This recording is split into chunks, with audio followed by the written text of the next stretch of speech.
अस्सलाम वालेकुम। आज हम पढ़ने जा रहे हैं लॉजिक का थर्ड चैप्टर पॉलिसीज़। पॉलिसीज़ क्या होती हैं बेसिकली उसके बारे में पढ़ेंगे, फिर उनकी क्लासिफिकेशन, उनके रेलेवेंस, उनके डिफेक्टिव इंडक्शन, उनकी प्रिजम्पशन और उनके अंदर कितनी एम्बिग्विटी पाई जाती है। ये वो सारे टॉपिक्स हैं जिनको हम फर्दर पढ़ेंगे। लेकिन सबसे पहले हम देख लेते हैं कि जी पॉलिसी होती क्या है। अगर हम पॉलिसी की बात करते हैं अगर हम पॉलिसी की बात करते हैं तो पॉलिसी का जो टिपिकल मीनिंग मिलता है आपको वो है जी गलती, यानी कि एक ऐसी रीजनिंग के अंदर गलती कि अगर आप बात करते हैं, हम समझते हैं कि जी कोविड के दौरान लोग खुशहाल हुए, जबकि हकीकत तो ऐसी नहीं है। आर्ग्यूमेंट बड़ा कमज़ोर सा है कि कोविड की वजह से कौन खुशहाल हो गया। बहुत कम लोग हुए, बहुत ही कम हुए, बल्कि लोगों की क्लासेस चेंज हो गई। तो आर्ग्यूमेंट क्या हुआ कि गलत हो गया। तो ये क्या हो गया, एक तरह का एरर आ गया। तो पॉलिसी की हम प्रॉपर पहले डेफिनेशन देख लेते हैं। Fallacy, a type of argument that seems to be correct but contains a mistake in reasoning। यानी कि ये वो आर्ग्यूमेंट है, वो दलील है जो आपको सुनने में देखने में तो सही लग रही होती है, लेकिन जैसे ही आप उसके रीजनिंग के अंदर जाते हैं ना, वजूहात के अंदर जाती हैं, तो वो गलत साबित होना शुरू हो जाती है। तो उसको आप कहते हैं फॉलिसी।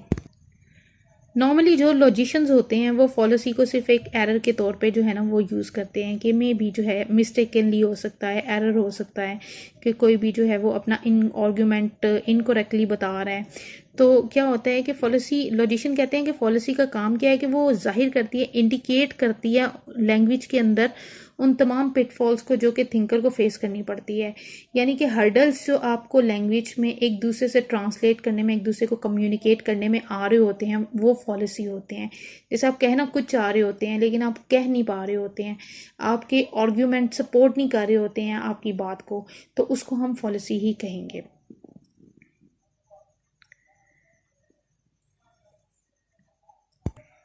पॉलिसीज को समझने के बाद हम बात करते हैं जी उसकी क्लासिफिकेशन की। तो क्लासिफिकेशन में अगर हम बात करें तो दो तरह की हैं, एक है जी इनफॉर्मल और दूसरी है जी फॉर्मल।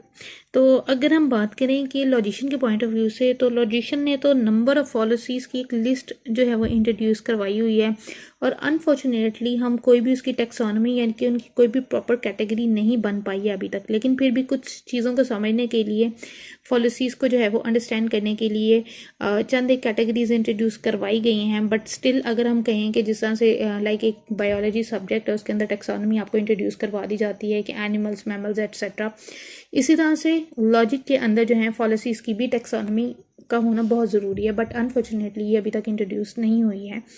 लेकिन स्टिल हम on the basis of the informal और फॉर्मल के ऊपर जो है इनको समझ लेंगे पॉलिसीज़ किस तरह की फर्दर आगे हो सकती हैं।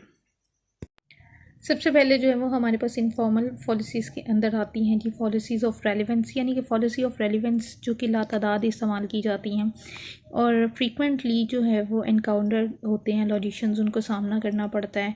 बेसिकली जो आपकी पॉलिसीज़ ऑफ रेलिवेंस हैं, इसमें जो आपका प्रेमिसेस होता है वो आर्ग्यूमेंट को सपोर्ट नहीं कर रहा होता, कि आपको कंक्लूड नहीं कर पा रहे होते हैं, और इसीलिए जो है इनको रेलिवेंस का नाम दिया गया है। हमारे पास यहाँ पे लिस्ट प्रोवाइड की गई हुई है R1। R stand for relevancy, relevance के लिए यूज़ किया गया, और हमारे पास 7 जो है वो डिफरेंट पॉलिसीज़ प्रोवाइड की गई हुई हैं जो कि पॉलिसीज़ ऑफ रेलिवेंस के अंदर जो है वो कैटेगराइज की जाती हैं।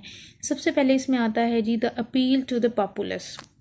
The appeal to the populace का मतलब ये है कि लेट सपोज अगर सारे लोग जो हैं 90% भी किसी लोगों का एक चीज़ के ऊपर बिलीव है, दे ट्रस्ट ऑन इट, तो ज़रूरी नहीं है कि वो सही हो। इट्स नॉट नेसेसरी कि सारे लोग अगर एक तरफ जा रहे हैं तो वो डायरेक्शन सही हो, वो डायरेक्शन गलत भी हो सकती है।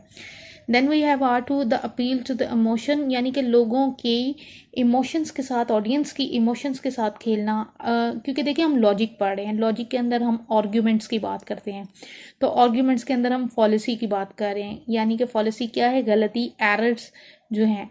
तो जब आप आर्ग्यूमेंट्स कर रहे होंगे तो आप एरर्स का काम लेंगे, एरर से काम लेंगे, पॉलिसीज़ को यूज़ करेंगे, किस लिए, कि आप अपनी उस डिबेट को विन कर सकें। तो द अपील टू इमोशंस से मुराद यही है।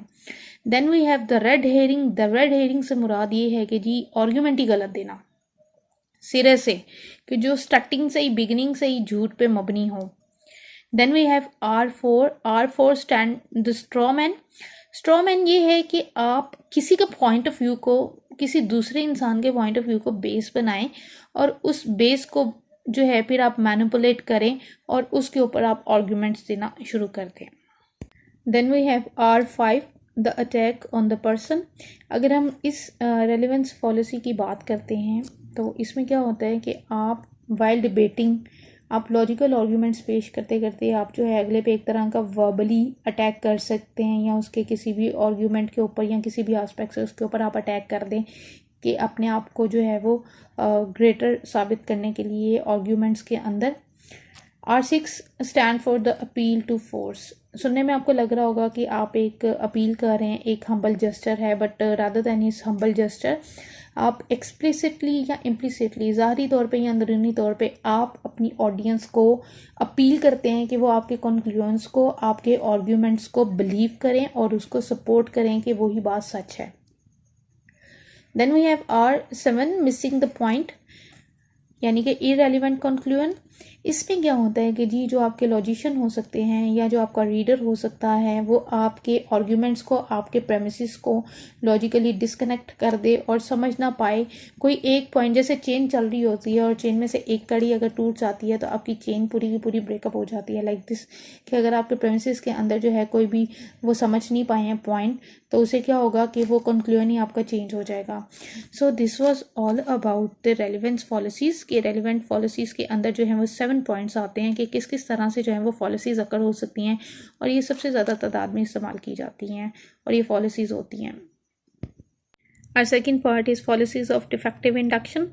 अगर हम बात करें तो इंडक्शन जो है वो बहुत इंपॉर्टेंस रखती है लॉजिक के अंदर। इंडक्शन से हम कंक्लूड करते हैं एक लॉजिकल सीक्वेंस के थ्रू हम अपने रिजल्ट्स वगैरह।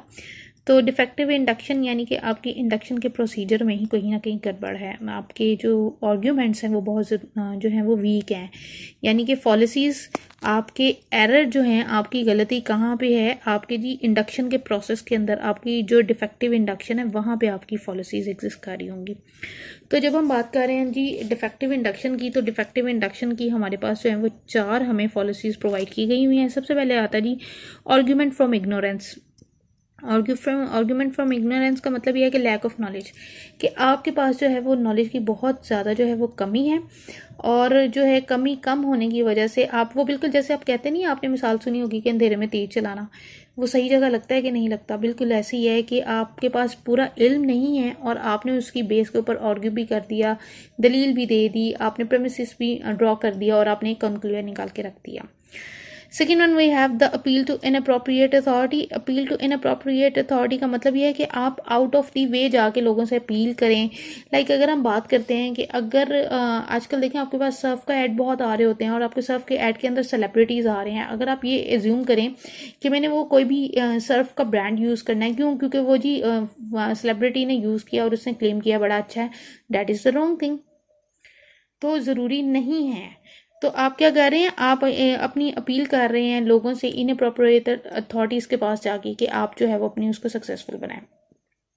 Then we have false cause, कि आपने इनकरेक्टली आइडेंटिफाई कर दिया कि अपना जो कॉज था, अपनी जो वजह थी वो आपने गलत जो है वो उसको आइडेंटिफाई किया। लेट सपोज अगर कोई बिजनेसमैन है और वो ये क्लेम करता है कि वो बहुत अच्छा पॉलिटिशियन बन सकता है, वो बड़ी अच्छी गवर्नमेंट रन कर सकता है, तो ये गलत होगा, because there is a huge differences between the businessman and the politician.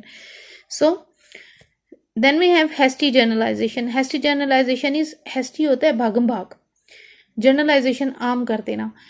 ये ऐसी पॉलिसी की टाइप है, इनफॉर्मल पॉलिसी की बेसिकली, कि जिसमें आप कहें कि लेट सपोज जी 10 लोग बर्गर खाते हैं, ठीक है, और उनकी सेहत पे कोई भी असर नहीं पड़ा, तो आपने क्या किया, जनरलाइज कर लिया कि जी बर्गर खाने से तो कुछ होता ही नहीं है, सेहत पे कोई भी इफेक्ट आता ही नहीं है।